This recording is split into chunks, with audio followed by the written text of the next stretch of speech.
we're giving this race its own video because of the significance surrounding basically everything around it, the implications that it basically has as a whole in the world of NASCAR, and because I want to. So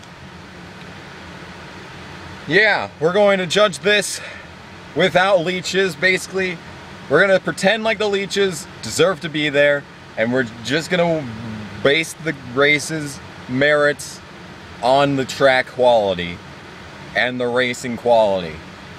And the reason I don't do this at other tracks, and I actually do criticize the fact that leeches are killing the fucking race, because it really does. Leeches really do affect the outcomes of these races, and we're going to base this entire event as though there weren't any. So, was this the worst race in NASCAR history? The answer to that is a pretty hard no. As a matter of fact, this was probably the best race at that NASCAR Xfinity Series has ever done at Indy. That being said, it still wasn't even that good. We had passing. Oh, congratulations! We had some passing. Oh, great! Wonderful.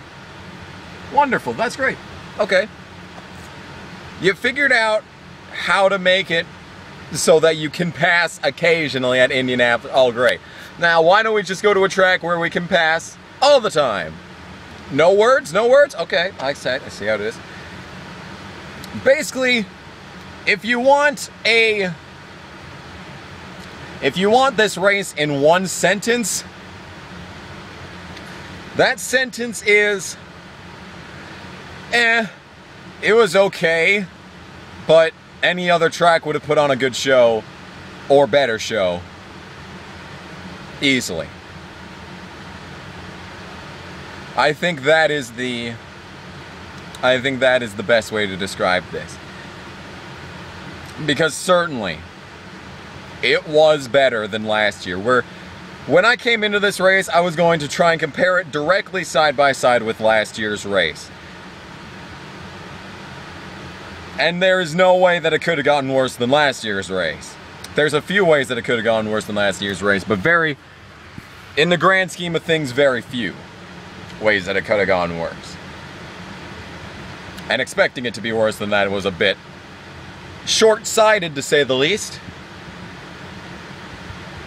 You see, the thing is, I didn't anticipate that the restrictor plates would slow the cars down as much as they did.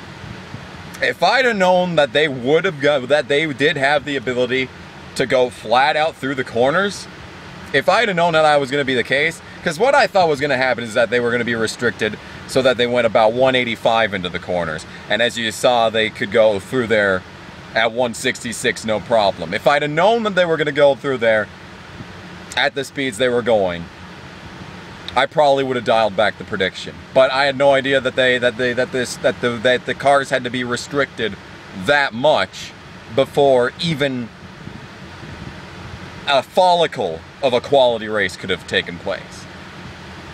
You see, that's the thing. That's the thing. That it required it just required changing everything to make it even worth watching. That's amazing. That's all I gotta say. We could have just went to Lucas Oil Raceway Park and just had a good race. But no, we had to fucking put all this R&D development into making a race at a terrible racetrack work.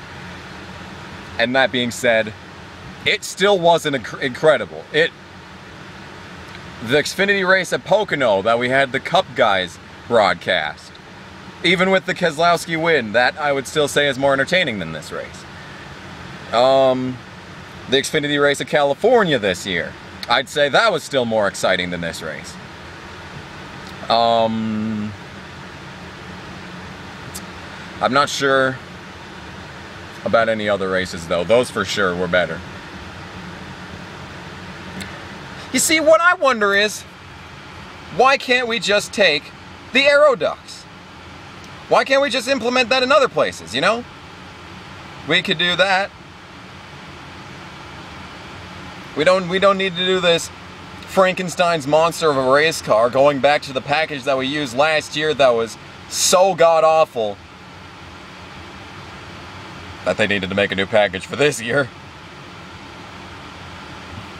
You know, we had to go back to that package that was notoriously awful. See, what I wonder is what do the Aero ducts have looked like with this year's package? I bet it would have been better. I bet it would have been better. I'm not even gonna lie when I say that. I bet it would be better. You see the wake, and you see the Aero ducts on their own could have. I feel like the Aero ducts on their own. The Aero ducts are the only reason that anything happened. You see, the Aero ducts worked. That's what I'm trying to say, is that part of this whole thing, that part of this whole operation worked. If it hadn't been for the Aero ducts, and if they had just gone with the restrictor plates, we would have just seen a replay of last year's race. So, yeah, that's all I'm going to say as far as that's concerned. And I really wish that I could say that this was a great race. And you know what? The finish was good. But anywhere where someone's actually competing with the leader for the win, you know, anytime that happens, that's great. That's not saying anything on the package or anything. Like, if anyone could have pulled out, see, what I'm trying to say is that Pocono, there was a three-way battle for the win using this year's package. This was only a two-car battle for the win. And I feel like Menard, because they made a point to say that Menard was the fastest car on the track for like the final 15 laps. He went from like 6th to 2nd. But when he got to the leader, he couldn't do anything. He got to Logano and got right past Logano. He got to Elliott Sadler and got right past Elliott Sadler. But when he got to the leader, he couldn't make the pass. Why is that? Because it's clear he had the faster car. Because if he didn't, he would have probably fallen off from Byron, even with the close-up rate. In fact, a few times coming out of the final quarter, you could watch the interval drop.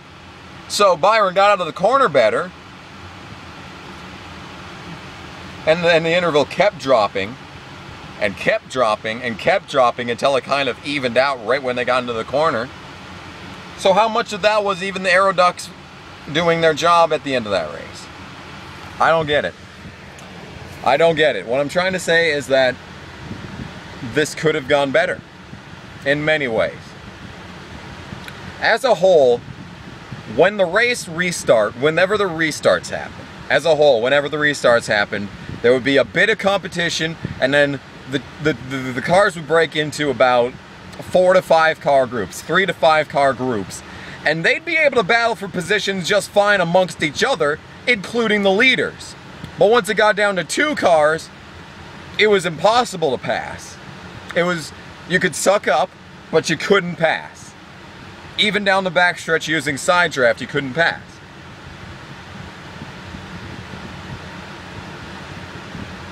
And that basically falls on the fault of the restrictor plates, preventing them from getting the extra speed that they need off the corners to complete the pass. The Aero ducts work just great when you need to close up to someone, but you need the extra power that the engine itself produces to make the pass. I feel like the Aero ducts on their own could have made this package work, and I really wish they just use the Aero ducts and not try this restrictor plate bullshit. And I think the Aero ducts at other tracks would be great. If the close-up rate actually worked like this at other tracks, you know, because we disregard the restrictor plate for now. I think the car just shut itself back off. Because of... I'm trying to keep it cool in here so that this doesn't overheat, but I think it's overheating anyway, so I'm a total failure at life, basically, is what I'm trying to say. Because if you look at the package now, clean air is so important that you can't suck up to the back driver because you need clean air on your nose, and when you come off the corner, there's just no way to, like, the draft is useless, and if you're in the wake of another car, you're even more screwed than before. Like 2015, if you were the first car on track in final round of qualifying, you basically got the pole automatically because you had undisturbed air. And this year it's a bit different, but not much different. Basically what I'm trying to say is that if the aero ducts work like this, if you take off the restrictor plates and you just use the normal package that you have now, but you implement the aero ducts, you still have enough speed to be able to complete passes off of corners. However, that takes away the problem of clean air. The problem of clean air that we've had for ever since 2015, ever since whatever Gen 6 is supposed to be, was implemented. If you negate the problem of clean air, you fix the problems with the car. A lot of the problems, I mean, I think the other half, I mean, you fix half the problems and the other half is you just take off the splitter and everything's better. Basically what I'm trying to say is that they should just use the aero ducts. They should continue experimenting with this. By no means was this a great race. I wouldn't even call it good. There was, because it got single file. It still got single file. You still got single file, you still got strung out, and then cars got into little two-car tandems, but they couldn't make up any time, and they couldn't pass each other anyway. Like, there's many words that are, there's many words about this. And I'd say this is a better discussion piece than it was a race. This was a better experiment. This was a good experiment. It wasn't a good race, but it was a good experiment. I want to see them use the aero ducts more.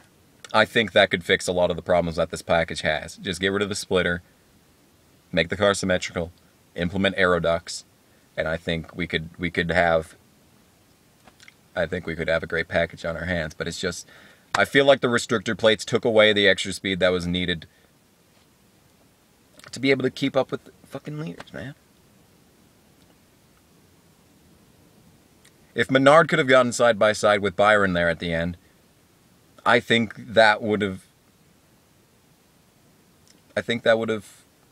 said everything that you need to know. I mean, that's the biggest problem. I don't see one car by itself trying to pass another car, two cars by themselves trying to complete a pass. It couldn't happen. That's not okay. If you need three cars for one car to make a pass, that's not a good package.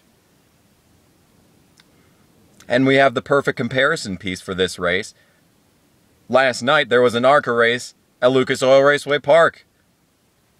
That was fucking great. Why don't we go there again? I mean, I was too busy doing NR 2003 to pay attention to most of the race, but at the end there, I mean, it was a matter of tires, I'm pretty sure, there at the end, but it was still the final laps of the ARCA race. I mean, I wish Austin Terrio hadn't choked his fucking asshole wide open on that end of that fucking race. But I'd say that the final laps of that race were